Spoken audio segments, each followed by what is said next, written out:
நம்ம கள்ளக்குறிச்சியில first time 2 chicken rice வாங்கினீங்கன்னா ஒரு சிக்கன் ரைஸ் ஃப்ரீயா கொடுக்குறாங்க. எங்கன்னு நான் சொல்றேன். ஏ காய்ஸ், நான் ஹரீஷ். எங்க வந்திருக்குன்னு பாத்தீங்கன்னா ஜிடி லக்ஷித் அந்த கடைக்கு தாங்க வந்திருக்கும். அந்த கடை கரெக்டா எங்க இருக்குன்னு பாத்தீங்கன்னா கள்ளக்குறிச்சி டு திருவண்ணாமலை ரோட்ல தாங்க இருக்கு. நம்ம வசந்தன் கோல்ல இருந்து கொஞ்ச தூரம் நடந்தாலே இந்த கடையை பாத்துடலாம். இவங்கள்ட்ட இப்ப என்ன ஆஃபர் போயிட்டு இருக்குன்னு பாத்தீங்கன்னா 2 சிக்கன் ரைஸ் வாங்கினீங்கன்னா ஒரு chicken rice free, 2 beef rice வாங்கினீங்கன்னா ஒரு beef rice free, 2 egg rice வாங்கினீங்கன்னா ஒரு எக் ரைஸ் ஃப்ரீயா கொடுக்குறாங்க. அது மட்டும் இல்லாம 2 சிக்கன் நூடுல்ஸ் வாங்கினீங்கன்னா ஒரு சிக்கன் நூடுல்ஸ் ஃப்ரீ. அது மட்டும் இல்லங்க, இவங்கள்ட்ட பாத்தீங்கன்னா பீஃப் ரோலும் கிடைக்கும், சிக்கன் ரோலும் கிடைக்கும். நல்ல குவான்டிட்டில பெஸ்ட்டான உங்களுக்கு கொடுத்துட்டு இருப்பாங்க. உங்க கண்ணு முன்னாடியே ஃப்ரெஷ்ஷா போட்டு கொடுப்பாங்க. இவங்கள்ட்ட வறுவல் மட்டும் இல்லாம சிக்கன் ரைஸ் குவான்டிட்டி எல்லாம் பாத்தீங்கன்னா உண்மையிலே அடிச்சிக்கவே முடியாது. முக்கியமா சொன்னா பார்சல் எல்லாம் பாத்தீங்கன்னா வாழை இலையில தான் கட்டி கொடுக்குறாங்க. அது மட்டும் இல்லங்க, இவங்கள்ட்ட ஆட்டுக்கால் சூப் பாத்தீங்கன்னா 20 ரூபாய்க்கும், போட்டி பாத்தீங்கன்னா 40 ரூபாய்க்கும் கொடுத்துட்டு இருக்காங்க.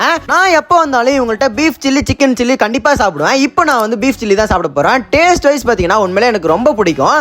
ஏன்னா நான் இவங்கள்ட்ட ரெகுலரா சாப்பிட்டு இருக்கேன். டேஸ்ட் வைஸ் அல்டிமேட்டா இருக்குன்னு நான் சொல்லுவேன். அது மட்டும் இல்லங்க, ஒரு முக்கியமான விஷயம், இந்த ஆஃபர் எல்லாமே ஒரு மாசத்துக்கு மட்டும் தான். அதாவது இந்த மாசம் மட்டும் தான் இந்த ஆஃபர் எல்லாமே. இந்த ஆஃபர்ஸை மிஸ் பண்ணிடாதீங்க. மறக்காம நம்ம ஜிடி லக்ஷித்தை விசிட் பண்ணி பாருங்க.